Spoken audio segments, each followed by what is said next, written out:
Habrá cosas que hemos oído y conocido y que nuestros padres nos han contado. No las esconderemos de sus descendientes. Hablaremos a la generación venidera del poder del Señor, de sus proezas y de las maravillas que ha realizado. Y todos decimos, así sea, ¿verdad? Amén, amén. Bueno, en el tema anterior estuvimos abriendo sobre algunas de las preguntas más comunes que una persona incrédula, una persona que no es creyente, que no ha entregado su corazón a Jesucristo, va a formular, va a cuestionar, va a preguntar.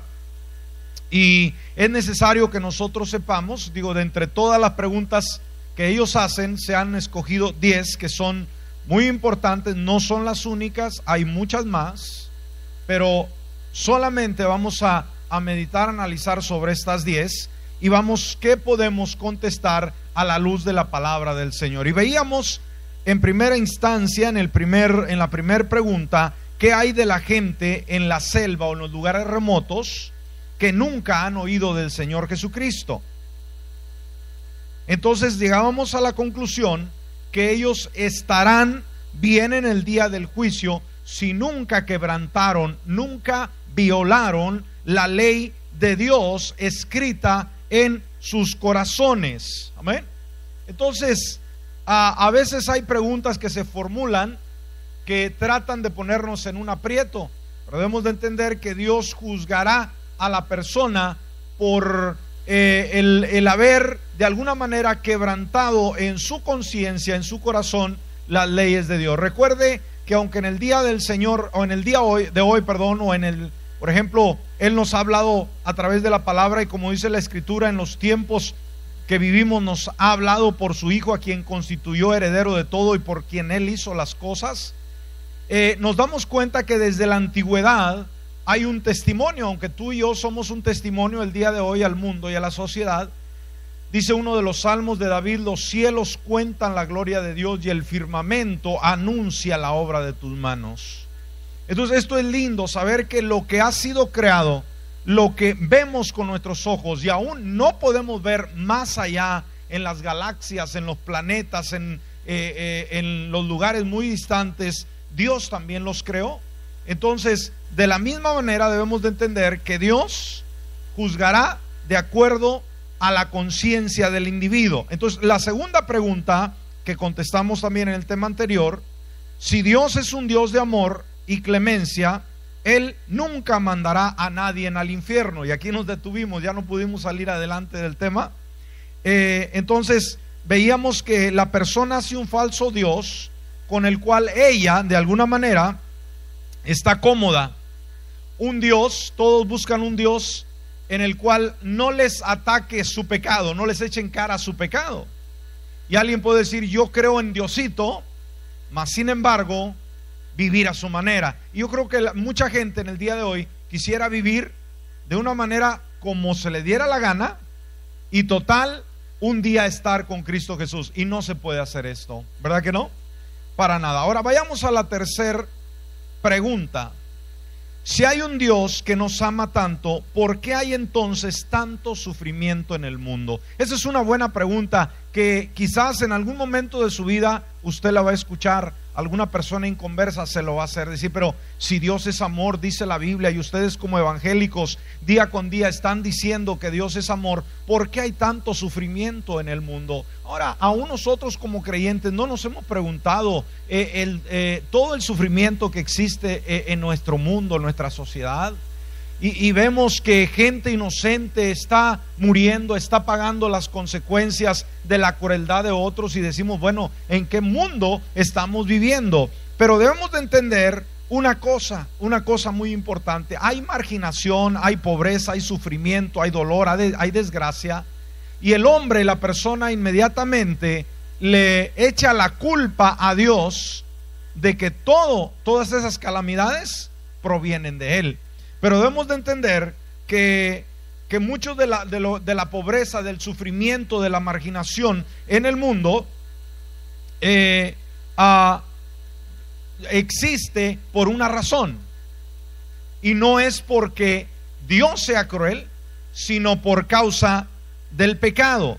Y muchas personas, como decíamos, ven la pobreza, la limitación, el dolor humano como una razón por la cual quieren rechazar de alguna manera el concepto de un Dios bondadoso que quiere salvarlos. Decir, tanta maldad, tanta iniquidad en el mundo, como que surge decir, no, yo no puedo creerle a un Dios que mata gente. Yo no puedo creerle a un Dios que es cruel, que deja a padres sin hijos y hijos sin padres. Entonces todo se lo echan a Cristo Jesús, a Dios. Pero debemos de entender una vez más que el sufrimiento que existe en el mundo es a causa del pecado, el resultado del pecado del hombre, de las malas decisiones y de los pecados de toda la humanidad. Entonces dijimos, todo este mal que existe en nuestro mundo son realmente las razones, los motivos por los cuales hemos de buscar a Dios y no alejarnos de Él. ¿Me escuchó? Lo que para muchas personas es decir, no, yo no puedo creer en un Dios porque hay tanta maldad, hay tanta condenación en el mundo. Mire, esa maldad y esa condenación y esa desdicha y desgracia que hay en el mundo debe de ser el motivo para invitarnos a buscar más a Dios. Buscar más a Dios porque los días son malos. ¿Sí me escucha? ¿Sí me entiende? Entonces el dolor, la tragedia, la tristeza, el hambre, la persecución, todo lo que existe en la sociedad, en vez de desanimarnos y decir yo no lo creo a Dios porque Él ocasiona o permite esto, al contrario, debe de animarnos y decir, porque hay tanto mal en el mundo, tengo que buscar a Dios. ¿Estamos de acuerdo? Muy bien, entonces dijimos, todo ese sufrimiento es simplemente, viene a ser un testimonio de las consecuencias, del resultado del pecado, de la mala decisión del hombre y la mujer en el día de hoy. Ahora, si seguimos en el pecado, si el hombre continúa en el pecado, va a venir más desgracia y más sufrimiento. Si volvemos a Él y le abrimos nuestro corazón, Él será capaz de restaurar aquello que de alguna manera hemos destruido con nuestras malas decisiones. ¿Entendemos? Entonces, ¿cómo le va a contestar usted a una persona que le dice o lo cuestiona si hay un Dios que nos ama tanto, por qué hay entonces tanto sufrimiento en el mundo? Hacerle ver que el sufrimiento es a causa del pecado del hombre. El hombre se ha olvidado de Dios y ha hecho malas elecciones, malas decisiones, y esto ha traído sus consecuencias. Así que vamos rápido, porque si me detengo no vamos a salir ahorita. Vayamos a la cuarta pregunta. De tiempo en tiempo usted va a encontrar alguna persona que le dice, usted sabe sin lugar a dudas que es una persona no convertida, es incrédula, vive mal. Puede ser un compañero de trabajo mal hablado, vulgar, cruel, sucesivamente. Y usted se acerca a testificarle y usted sabe que necesita a Jesucristo, pero obviamente lo aborda con una pregunta y le dice, ¿es usted salvo? ¿Conoce usted al Señor Jesucristo? Ahora, si la pregunta le dice, sí, yo ya soy salvo, entonces, ¿qué le dice usted? Bueno, Dios lo bendiga. ¿Qué vamos a hacer cuando vemos que la persona es una persona desordenada, es una persona que vive mal, es una persona que no tiene temor de Dios, y que usted se arrima y le dice, ¿eres salvo? Y te dice, sí soy salvo, ¿vas a quedar conforme? Pregunto, ¿vas a quedar conforme? No, decir, a ver, un momento, ¿cómo que usted es salvo? Entonces, y esto debemos de aprender. Usted debe, por ejemplo, hacerle una pregunta muy interesante. Oiga, ¿cree usted en la Biblia, la palabra de Dios? Es una pregunta. La segunda, ¿está leyendo la palabra de Dios? Es, por ejemplo, alguna persona que tiene una fe en la tradición popular. Dice, yo tengo mi iglesia, yo vivo a mi manera. Entonces la pregunta inmediatamente, vamos a charlar de Dios, pero ¿a qué vamos a usar como referencia? No vamos a leer el librito de fulano de tal o el escrito de fulano de tal. No, vayamos a la Biblia, a la palabra de Dios, porque tanto aquel que se dice ser religioso o aquel que es creyente, debemos de basar nuestra fe en la palabra de Dios. Amén. Entonces llévelo a la palabra y pregúntele usted, ¿lees la palabra?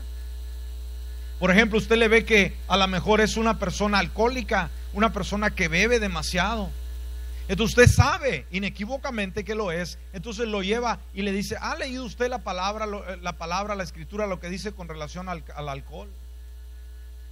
¿Usted ha leído la parte donde dice que los borrachos no heredarán el reino de los cielos? ¿Estamos? Entonces yo creo que ahí es el momento, hermanos, de llevarlos a la palabra, que la misma palabra sea sea aquella que convence al hombre de pecado. ¿Cómo sabemos que necesitamos un Salvador y que estamos mal? A través de la ley, la palabra de Dios, la verdad de Dios. Ella nos encara y nos hace ver cuando estamos mal, ¿sí? Entonces, ¿qué sucede con una persona que está sana? Una persona que está sana tiene apetito. ¿Usted tiene apetito? Pregunto, ¿por qué tardan tanto en contestar? ¿Es una persona que le da hambre? ¿De veras? Cuando salimos de la iglesia, ¿cómo sale? Sale listo. ¿Por qué le da hambre? Porque está sano, porque está sana. Ahora, la pregunta: una persona enfermiza, ¿le ha tocado estar enfermo, enferma en algún momento? A una persona enfermiza, ¿tiene apetito? No tiene. No tiene sabor en su paladar. No, lo que pruebe, ya sea cualquier alimento, aún el platillo preferido, si lo prueba, no va a saberle a nada y no va a comer. ¿Por qué? Porque hay enfermedad. Pero cuando está sano, la persona come. Entonces, cuando hablamos como creyentes, cuando estamos sanos en el Señor, queremos alimentarnos, pero no alimentarnos de hamburguesas y de pizzas. No, ¿cómo alimentamos al ser interno? Pregunto, con la palabra de Dios. Entonces, cuando estamos sanos, vamos a leer la palabra, vamos a nutrirnos de la palabra, vamos a creer la palabra. Voy a tener hambre de Dios. Amén. Cuando venimos a la casa de Dios, cuando estamos en nuestra casa, en nuestra lectura bíblica, en algún tema que se está compartiendo, disfrutamos la palabra y decimos: wow, qué linda palabra, me habló este versículo, ya lo había leído en otras ocasiones, pero no lo había entendido. Ahora que me lo explican, puedo entenderlo de una forma más clara. Es el Espíritu Santo revelando su santa palabra. Pero cuando hay ese hambre, ¿qué decimos? Amén, amén. Y luego decimos: ya le paramos. ¿Y usted qué dice? Ya párele, pastor. Cuando no hay hambre. Amén. Puede tener hambre el otro, ya la barriga le está pidiendo por ahí el platillo, pero cuando no hay hambre espiritual, dice: pastor, ya párele 15 minutos y ya con eso tengo. Pero cuando usted está sano y dice: vamos a parar, ya tan pronto, siga predicando, siga enseñando, siga hablándonos la palabra.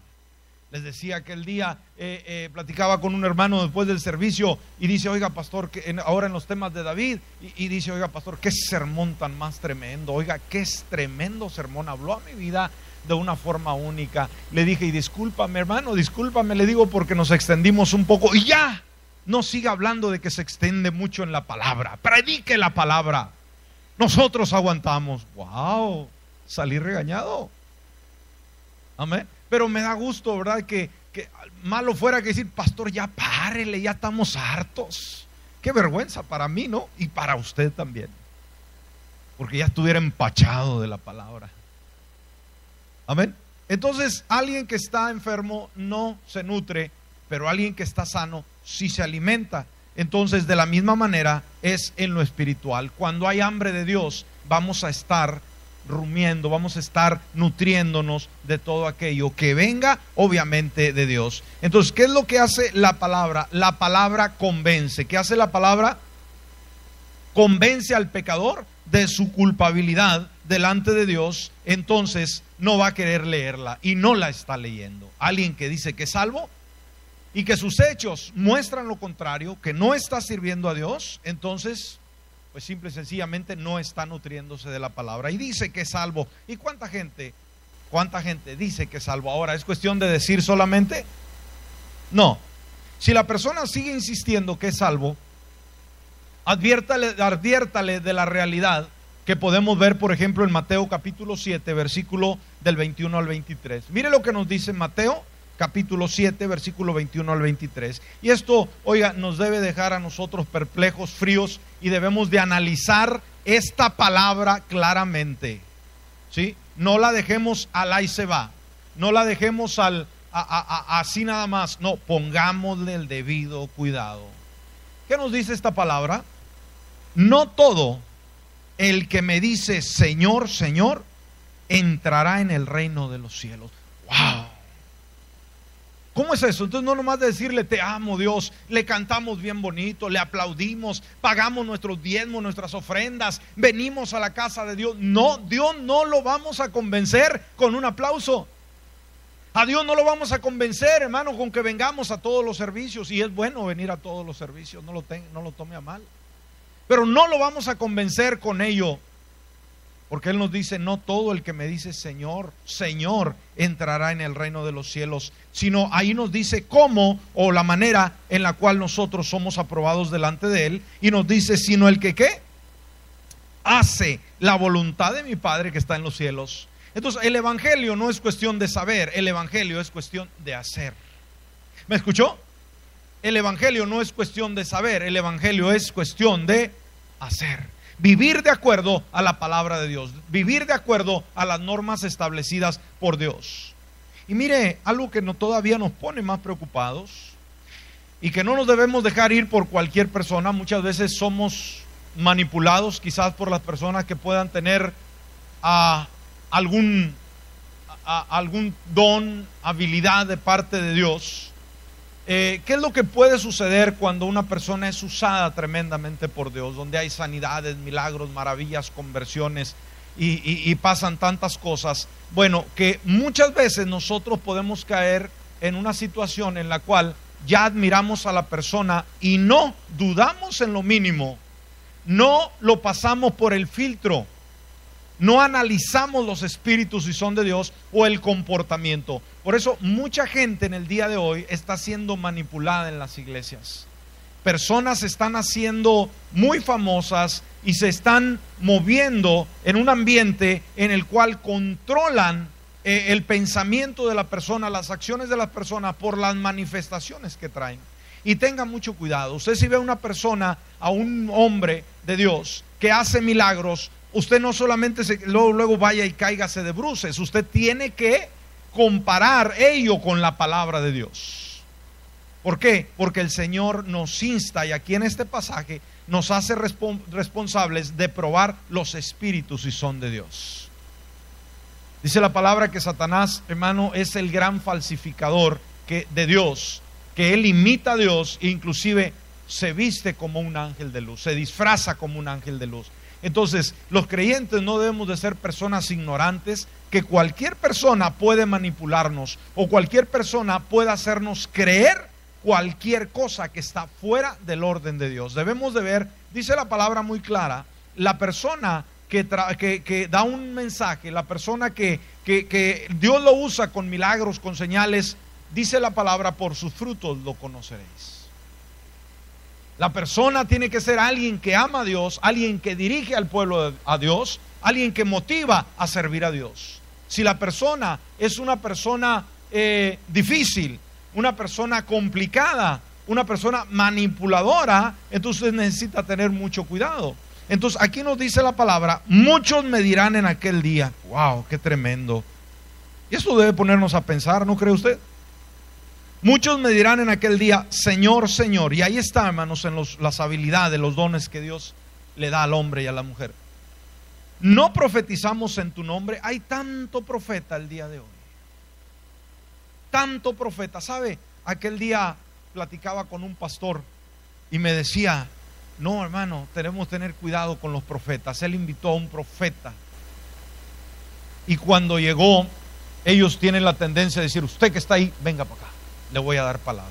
Ahora, tenga cuidado, hermano. Tenga cuidado. Dios, mire, Dios nos da una palabra, pero cuando Él nos las da, ya alguien nos da esa palabra, debe de ser una confirmación de lo que nosotros ya hemos estado buscando con Dios. ¿Me escuchó? Usted en su oración, en su plegaria, le está pidiendo al Señor algo y viene un profeta y le confirma lo que usted ya ha estado buscando, hermano, inmediatamente le dice, gracias Dios. Pero si llega con una palabra que usted ni fa ni fo, usted no se la crea. Analícelo muy bien. Hay personas inclusive manipuladoras que pueden llegar y decir, a ver, levántate tú tienes una enfermedad, no sé, en tu espalda, tú tienes dolores en tu espalda siempre, ¿es cierto o no es cierto? Y la persona está enfrente de toda la gente y lo están grabando y todo, ¿es cierto o no es cierto? Y le dice la gente, sí, dice él, sí, tengo un dolor en mi espalda, aunque nunca la tenga mucho cuidado. Hay gente que no le deja, venga para acá, venga, oiga, usted tuvo un problema muy serio, ¿sí o no? Y ustedes, pues, ¿qué problema? No, dígamelo, sí o sí. Usted diga, no. Usted tiene un problema de la espalda, nunca, gracias a Dios. Amén. Pero usted necesita tener cuidado, no porque todo lo que le digan es un hecho. Entonces decía este pastor, llegó un cierto profeta y luego dijo, a ver, usted venga para acá, les voy a dar palabra. Y le dice al primero, a un de esos inquietos dentro de la iglesia, le dijo, ¿sabes qué? Dios me dice que tú dentro de un año vas a ser un pastor de una iglesia. Y tú ven para acá, Dios te usará en el evangelismo. Y tú ven para acá, Dios te usará en misionero. Y tú serás otro pastor de la iglesia. Oiga, se acabó el evento y a la semana entrante llegaron todos esos tipos, a ver, pastor, ya queremos predicar, denos el púlpito. Dios nos dijo que vamos a ser pastores y adelante. Hermano, ¿sabe qué pasó? Estos tipos le dividieron la iglesia. Y este pastor dice que le habló a ese profeta y le dijo, hey, a ver si vienes a arreglar el problemón que me dejaste en la iglesia con tus profecías. ¿Usted cree que una persona que viene y ocasiona una división en la iglesia es de Dios? ¡Qué tremendo! Pero ¿quiénes eran aquellas personas? Que estaban con la boca abierta, llegó cualquier palabra y les dijo, tú vas a hacer esto, tú vas a hacer lo otro. ¿Cuántas veces hemos oído ese tipo de comentarios? Y personas, ahora, si usted tiene una inclinación, usted ha estado orando, usted ha estado buscando a Dios, Dios le da una palabra, usted tiene que guiarse y usted tiene que ser una persona ordenada y vivir bajo la autoridad, como David, decíamos en la mañana, que tenemos que someternos a alguien que nos dé un discipulado, que nos dé una dirección, para después, cuando estemos listos, prepararnos para volar. Pero no inmediatamente, ¿sabe qué, pastor? Hágase un lado porque ahí voy, déjeme ese púlpito, o si no me voy de la iglesia, y sacan un montón de gente. Terrible, terrible. Entonces, tenga cuidado, aquí entra, aunque nos salimos un poquito del tema, no creo que demasiado, porque estamos ahondando un poco en lo que dice, muchos me dirán en aquel día, Señor, ¿no profetizamos en tu nombre? ¿Y en tu nombre echamos fuera demonios? ¿Y en tu nombre hicimos muchos milagros?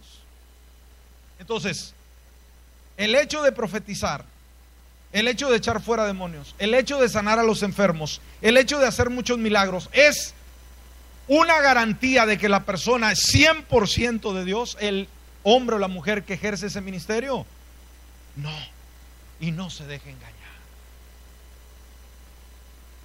Yo creo que la misma demanda que Dios te pide a ti, a mí, se la demanda a cualquier personaje que haga milagros y señales. Tiene que ser una persona que ama a Dios, tiene que ser una persona que ama también a los demás, una persona que respeta y todas las cualidades de un creyente. Amén. Entonces le dirán, Señor, pero si yo hice tantas cosas en tu nombre, ¿qué no hice aquello en tu nombre? O sea, bajo la autoridad de Cristo Jesús. ¿Y cuál será la respuesta?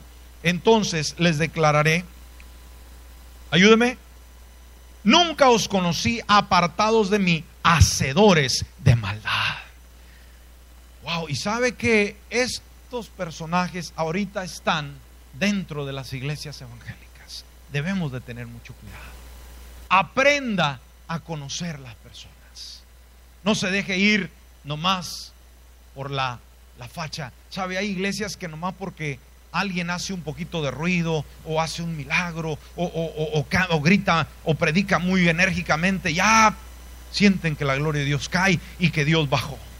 No, hermanos, hay que poner cuidado a la palabra y no estamos en contra de ello porque lo hemos estado experimentando en nuestra iglesia, pero los pongo al tanto por si en algún momento nos llegaría, por alguna situación se nos colaría un charlatán. Y le estoy diciendo desde ya, usted debe aprender a discernirlo. Usted debe aprender a discernirlo. ¿Ok? Entonces, ¿qué sucede? Yo soy salvo, aunque las evidencias indiquen lo contrario. Debemos de decirle, oye, estás leyendo la palabra, ¿sabes lo que la Biblia dice? Lo que dice, y mírate en el espejo de Dios cómo estás viviendo. Tenemos que desenmascarar a esa persona que se dice ser salva y vive como diablo. Amén. Bueno, en quinto lugar, la quinta pregunta, una muy, oiga, que es muy sonada en el día de hoy. ¿Me estás hablando de Dios? Yo no creo en Dios. Wow. ¿Qué va a hacer usted? ¿Qué le va a contestar? Ahora, no simplemente porque no creemos en algo, no por eso las cosas dejarán de ser. ¿Sí? Es como siempre, hermanos. La gente que dice yo no creo en Dios, ¿eso cambiará de alguna manera a Dios o lo borrará de la escena? En lo mínimo, Dios sigue siendo Dios y siempre lo será. Siempre. Eso no cambia las cosas. ¿Qué pasa con una persona que se para en una vía de tren y dice yo no creo en el tren? Y se para en las vías del tren y no se mueve. Yo no creo que el tren existe. ¿Qué va a suceder? Aunque diga yo no creo, ¿eso va a cambiar las cosas? Deja de ser el tren de ser. Alguien que dice yo no creo en la lluvia y lo voy a demostrar y voy a salir en un día nublado y yo no creo en la lluvia. ¿Cambia las cosas porque la persona diga yo no creo en la lluvia? ¿Va a dejar de llover? No, en lo absoluto, para nada. Entonces, cuando vemos, por ejemplo, una construcción, cuando ve usted una pintura, cuando usted ve un trabajo de arte, ¿qué se le viene a la mente? Cuando usted ve una construcción, un edificio bellísimo que le llama la atención y dice wow, qué diseño tan impresionante, ¿qué se le viene a la mente? ¿Quién lo diseñó? Sí. Inmediatamente se le viene la idea a la cabeza y dice, este diseño alguien lo hizo. Decir, no, ese edificio solo nació. ¿Verdad que es absurdo? Cuando usted ve una pintura, una pintura, un arte por ahí única y dice, wow, mira nada más, solamente se plasmó en la pared y surgió la pintura. No, cuando vemos la pintura nos enseña que hay un pintor.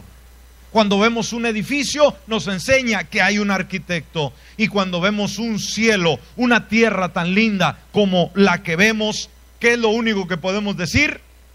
Hay un creador. Aleluya. Amén.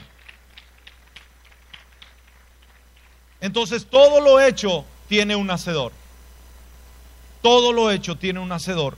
La creación es prueba de que hay un creador. Entonces, si no hay un creador, ¿quién hizo la materia? ¿De dónde vino la materia?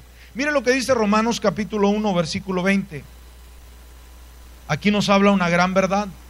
Romanos 1:20 dice, porque las cosas invisibles de Él, o sea, las cosas que no podemos ver de Dios, su eterno poder y deidad se hacen ¿cómo?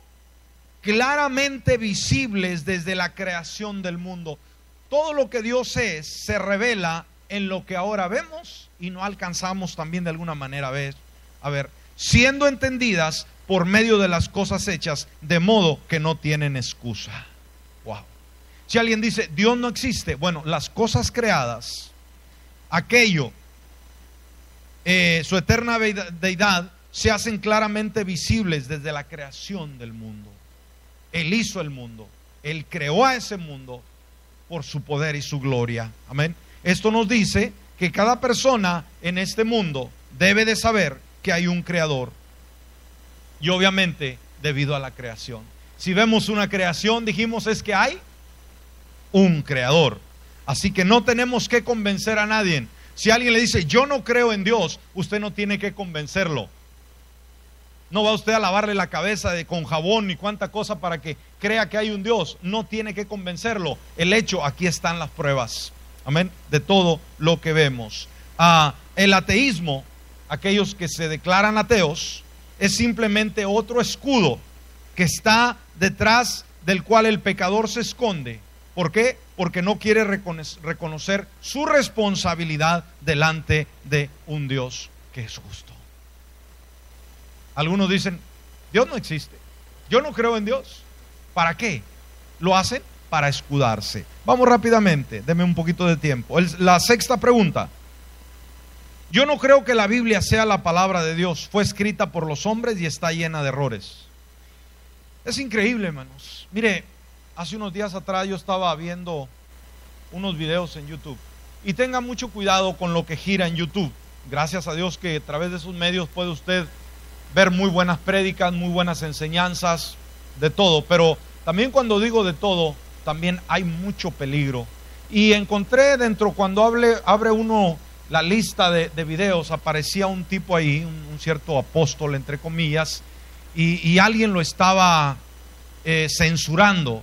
Entonces me llamó la atención y abrí y empecé a ver el video. Un tipo muy educado, joven, muy educado, y empezó a hablar, hermanos, las peores sandeces que he escuchado yo en toda mi vida.